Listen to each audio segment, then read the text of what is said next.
Lu pernah kepikiran gak, gimana kalau tiba-tiba kerjaan lu diambil sama robot? Bayangin, lu bangun pagi, siap-siap kerja, tapi ternyata kantor udah pakai AI buat ngerjain semua tugas lu.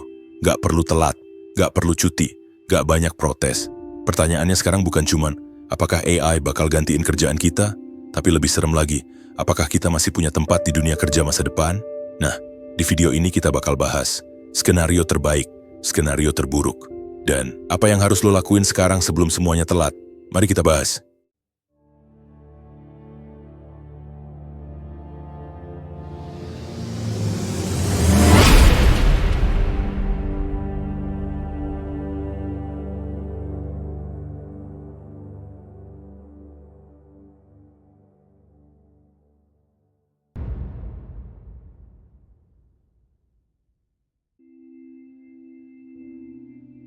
Oke, jadi sekarang kita bahas soal skenario terbaik dari kemajuan AI, khususnya di dunia kerja. Banyak banget orang yang parno sama teknologi ini, takut digantikan. Tapi coba bayangin ini dulu. Gimana kalau sebenarnya AI bukan musuh kita, tapi justru partner kerja yang bisa bikin hidup lu jauh lebih gampang? Misalnya gini, lu kerja sebagai desainer grafis. Biasanya, bikin satu konsep desain bisa makan waktu berjam-jam, brainstorming, cari referensi, eksekusi, revisi klien, dan seterusnya. Tapi sekarang dengan AI kayak Midjourney, DALL-E, atau Canva AI, lu bisa generate 5-10 opsi desain dalam hitungan menit. Nah dari situ lu tinggal kurasi, polls, dan kasih sentuhan akhir yang manusiawi. Kerja lu jadi bukan cuma lebih cepat, tapi juga lebih strategis. Lu nggak lagi sibuk ngerjain bagian teknis doang, tapi bisa lebih fokus ke arah kreatif dan nilai artistik yang lebih dalam. Contoh lain, lu kerja di dunia pendidikan. Biasanya bikin soal, materi pelajaran, presentasi, itu semua makan waktu. Tapi dengan bantuan AI, lu bisa generate soal otomatis, bahkan menyesuaikan sama level murid. Jadi waktu lu bisa dipakai buat mentoring, coaching, atau diskusi interaktif yang jauh lebih impactful. AI juga bantu banget di bidang kesehatan. Sekarang udah ada AI yang bisa bantu analisa hasil MRI, CT scan, bahkan deteksi gejala dini dari penyakit tertentu berdasarkan data. Dokter tetap ambil keputusan utama, tapi AI bisa bantu percepat diagnosis dan ngurangin human error. Jadi pasien lebih cepat ditangani dan dokter bisa fokus ke hal-hal yang lebih kritis. Intinya gini, AI bagus banget dalam hal kecepatan, akurasi, dan pengolahan data dalam skala besar. Tapi AI nggak punya intuisi, AI nggak bisa berempati, AI nggak bisa baca gestur atau perasaan orang dengan konteks sosial sekompleks manusia. Dan itu kekuatan kita sebagai manusia. Kita juga bakal ngelihat munculnya banyak banget profesi baru karena AI ini. Contohnya, prompt engineer, orang yang bisa ngomong sama AI dengan cara yang bikin AI kasih output terbaik. AI content curator, yang tugasnya ngefilter dan ngevaluasi konten yang dibuat AI. AI ethicist, yang bakal jagain biar penggunaan AI nggak nyimpang dari etika dan nilai kemanusiaan. Human AI facilitator, semacam jembatan antara tim manusia dan sistem AI yang kompleks. Dulu kita nggak kebayang kerjaan kayak influencer atau content strategist bisa jadi profesi.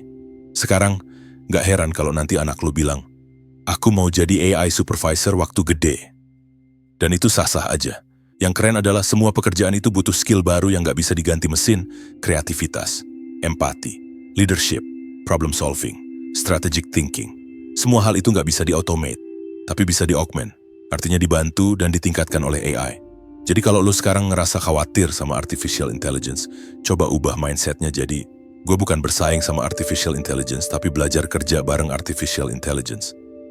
Anggap AI kayak asisten super yang bisa kerja cepat, tapi lu tetap jadi decision maker-nya. AI itu ibarat mobil sport. Kalau lu tahu cara nyetirnya, lu bakal melesat lebih jauh dari yang lain.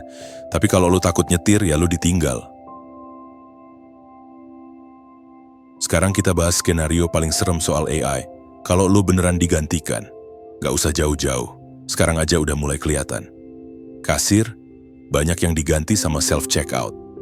Customer service, chatbot udah bisa jawab pertanyaan standar 24 jam nonstop.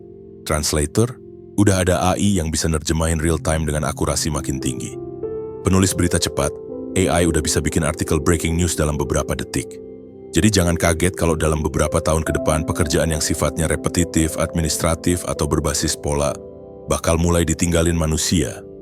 Dan parahnya bukan cuma soal pekerjaan hilang, tapi ini juga soal ketimpangan. Gini ya, yang ngerti dan punya akses ke teknologi, mereka yang ngerti cara pakai teknologi buat nambah produktivitas itu bakal makin maju. Tapi mereka yang nggak siap, nggak paham cara kerja teknologi ini, nggak punya skill yang bisa di-leverage, mereka bakal makin ketinggalan. Lu bakal ngelihat kelas pekerja yang nggak sempet upgrade skill jadi makin tersisih. Kelas menengah bisa turun, dan kesenjangan antara yang tech-savvy sama yang gagap teknologi makin lebar. Ini bukan lagi soal lu rajin atau enggak, tapi soal lu relevan atau enggak di dunia kerja yang berubah cepet banget. Dan di titik ini, muncullah yang namanya pengangguran struktural. Bukan karena orang males, tapi karena skill mereka udah nggak dibutuhin lagi sama pasar. Bayangin, lu kerja 10 tahun di bidang yang lu kuasai, terus tiba-tiba semua bisa dikerjain AI dengan biaya lebih murah, lebih cepat, dan nggak pernah minta cuti. Itu nyakitin bukan cuma secara finansial, tapi juga mental. Lu bakal ngerasa nggak dibutuhin, ngerasa kalah. Dan kalau mental nggak kuat, bisa masuk ke krisis identitas dan burnout berat. Dan satu hal lagi yang lebih nyebelin, monopoli teknologi. Lu pikir semua orang bakal dapat manfaat dari AI? Enggak juga. Yang punya modal buat bikin AI besar-besaran itu cuma segelintir perusahaan raksasa. Google, OpenAI, Meta, Microsoft, dan lain-lain. Mereka punya data, resource, dan infrastruktur yang kecil kemungkinan bisa disaingin individu atau bisnis kecil. Jadi kalau lu nggak punya akses atau nggak ngerti cara manfaatin AI, lu bakal jadi penonton doang. Yang kerja keras tetap lu. Yang untung besar, ya mereka. Nah, ini yang bikin skenario terburuk itu bukan cuma soal AI ngambil kerjaan lu, tapi juga soal hilangnya kendali manusia atas sistem kerja itu sendiri. Manusia jadi cuma pelengkap dari sistem otomasi yang dingin dan efisien. Dan bisa jadi, makin sedikit ruang untuk empati, nilai, dan pertimbangan manusia. Masalahnya kalau semuanya dikalkulasi sama logika mesin, mana tempatnya buat kemanusiaan? Mana tempatnya buat kegagalan, intuisi, atau keputusan yang mungkin gak optimal secara angka tapi penting secara etika? Contohnya, kalau lu dipecat karena AI bisa ngerjain kerjaan lu, algoritma gak peduli lu punya anak 2 di rumah. Algoritma gak peduli lu punya orang tua yang butuh biaya pengobatan. Yang dilihat cuman, oh output bisa lebih murah dan efisien pakai AI. Udah selesai, dan ini bukan cuma ancaman buat pekerja teknis atau kelas bawah aja. Bahkan profesi kayak dokter, pengacara, jurnalis, arsitek, itu semua bisa diotak-atik sama AI. Mungkin bukan 100% diganti, tapi sebagian besar prosesnya bisa diotomatisasi. Jadi kalau lu nggak punya keahlian yang benar-benar unik, lu bisa tergeser kapan aja. Sekarang coba pikir, kalau semua orang bisa pakai AI buat bikin konten, buat kerja, buat jualan, buat desain, lalu, apa yang bikin lu beda? Apa yang bikin lu masih dibutuhin? Kalau lu nggak bisa jawab itu sekarang, hati-hati. Karena skenario terburuk itu bukan tiba-tiba kayak di film. Robot datang terus ngegusur manusia. Skenario terburuk itu pelan-pelan, tanpa lu sadar, tiba-tiba posisi lu udah nggak ada lagi. Tapi nggak ada yang bilang, nggak ada yang kasih peringatan, dan nggak ada yang nyiapin lu buat itu.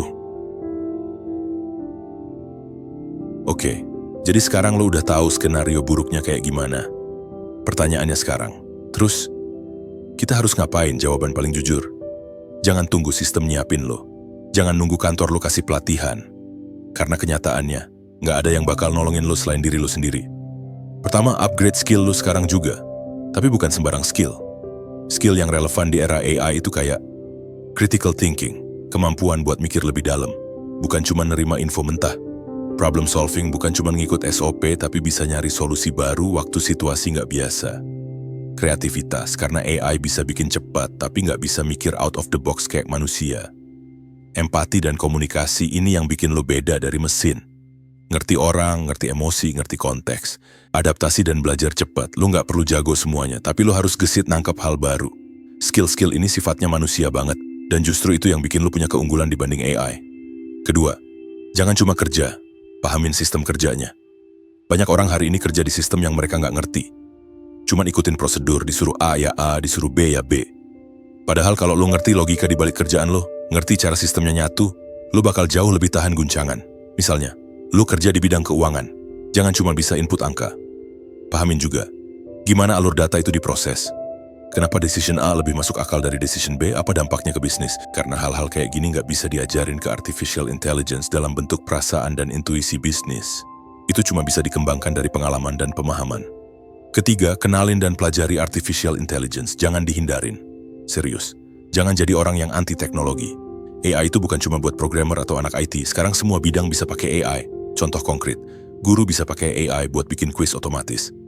Content creator bisa generate ide atau draft video lebih cepat. Pengusaha bisa analisa customer behavior pakai AI tools. Coba pelajarin tools kayak ChatGPT buat ngebantu mikir dan nyusun ide. Notion AI buat bantu rapihin catatan dan jadwal. Canva AI buat desain konten cepat. Runway atau Pika buat edit video otomatis. Bukan berarti lo harus jago, tapi minimal ngerti cara make. Biar lo bukan yang disalip sama teknologi, tapi jadi yang ngelit pakai teknologi. Keempat, bangun keunikan lo sendiri. Personal value. Di dunia yang semua orang bisa bikin konten pakai AI, semua orang bisa nyalin gaya orang lain. Yang bakal bikin lo stand out adalah gaya pikir lo, cara pandang lo, suara lo. AI bisa bantu lo nyusun, tapi nilai lo sebagai manusia nggak bisa diduplikat. Mulai tanya ke diri lo, apa yang gue ngerti lebih dalam dari orang lain? Masalah apa yang bisa gue bantu selesain dengan cara gue sendiri?